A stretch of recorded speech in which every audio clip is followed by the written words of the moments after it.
Antigamente, lá na Era do Bronze, os imóveis eram muito escassos, né? Eles eram chamados de cavernas. Cada Homo erectus, ele tinha sua caverninha, né?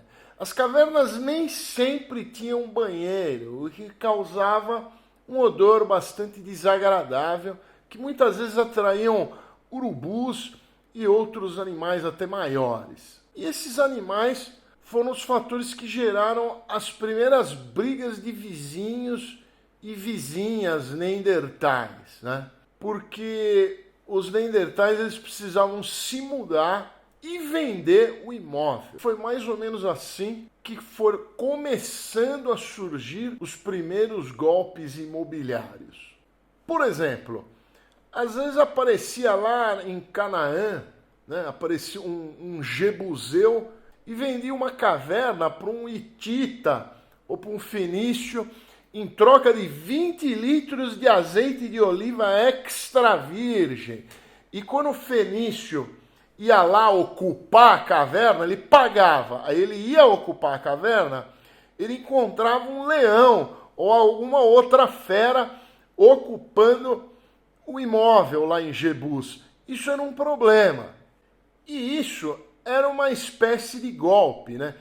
Não era muito fácil você desocupar o imóvel com uma presença tão desagradável como uma fera.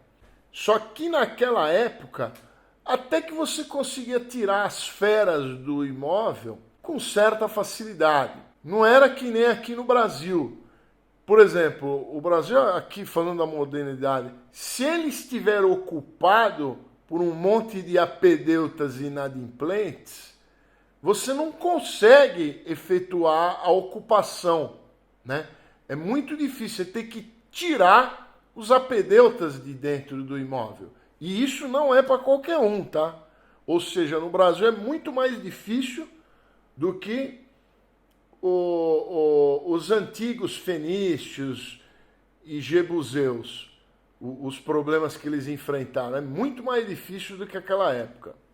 Então, naquela época existiam as cavernas de 40 metros quadrados, né? Que eram para as pessoas solteiras, né? O que seria comparável às kitnets de hoje em dia. E existia também as cavernas comunitárias, né? Que tinham mais de 10 mil metros quadrados, com banheiro, onde o troglodita ele defecava na água. E as fezes ficavam na água por mais de 2.000 anos.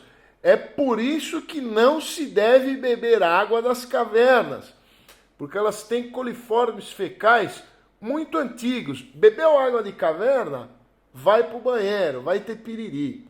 Mas ainda assim, essas cavernas comunitárias, elas eram muito mais limpas que as repúblicas dos alunos das universidades federais aí, que moram no interior, na capital também. É aquela imundície. É sujeira para todo lado, eles não lavam a louça, né? Faz aquela pilha gigantesca de louça, achando que são especiais porque entraram numa universidade federal e as bitucas de entorpecente em todo lugar. É uma coisa horrorosa. E avançando um pouquinho mais o tempo, né? Antigamente, na época dos romanos, na província de Pompeia, por exemplo, vendia uma caverna do lado de um vulcão. E tinha que ir no registro de imóveis de Pompeia tirar a matrícula. Naquela época já tinha cartório. Só que naquela época a matrícula ela era feita em uma pedra retangular de mármore de Carrara e levava mais de 5 dias para ser esculpida com um cinzel, né? Por um artista, né? Um baita artista para conseguir esculpir. Aí hoje você vai tirar uma matrícula num cartório brasileiro e a matrícula vai levar 2 meses para ser feita. Isso se ela for feita, tá? Lembrando que no Brasil você vai umas 10 vezes no cartório e o cartório manda você trazer mais um documento que você nunca tem, ou ter que pegar com 5 pessoas que moram uma em cada estado, né? É sempre assim. Agora vamos à história dos imóveis no Brasil, né? Quando os portugueses chegaram no Brasil, né, eles trocavam com os índios, né, eles davam espelhinhos, pentes e miçangas por terras do tamanho de Sergipe. Era um grande negócio na época. Assim, os portugueses, então, criaram os cartórios, né? Os cartórios modernos para legitimar a posse, né, dessas terras. Aí o rei de Portugal, ele dava de presente esses cartórios para os amiguinhos dele, né? Para os amigos do rei. Igual acontece hoje. E começaram a tirar as matrículas, né?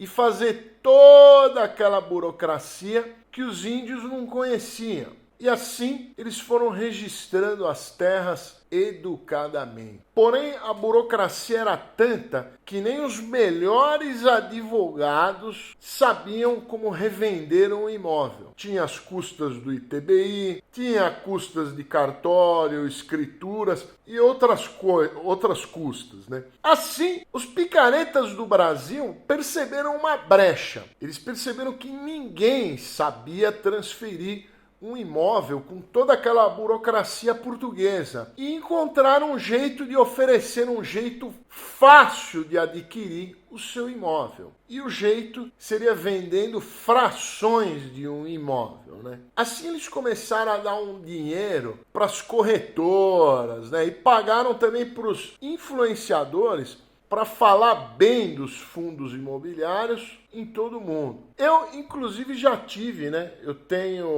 alguns fundos imobiliários. Lembrando que esse vídeo não é uma recomendação. E teve um que eu comprei, né? Que estava sempre caindo, chamava Deva 11. Ele caiu pela metade, aí eu vendi. Ele deve ter caído 90% hoje. E eu me arrependo amargamente de ter comprado esse montículo de fezes chamado Deva 11. E é por isso que os fundos imobiliários caem, porque eles são fezes. Lembrando que esse vídeo não é uma recomendação. Eu espero que você tenha aprendido algo aqui com o Príncipe da Burguesia, o canal feito para você, da classe média alta. Então eu peço que você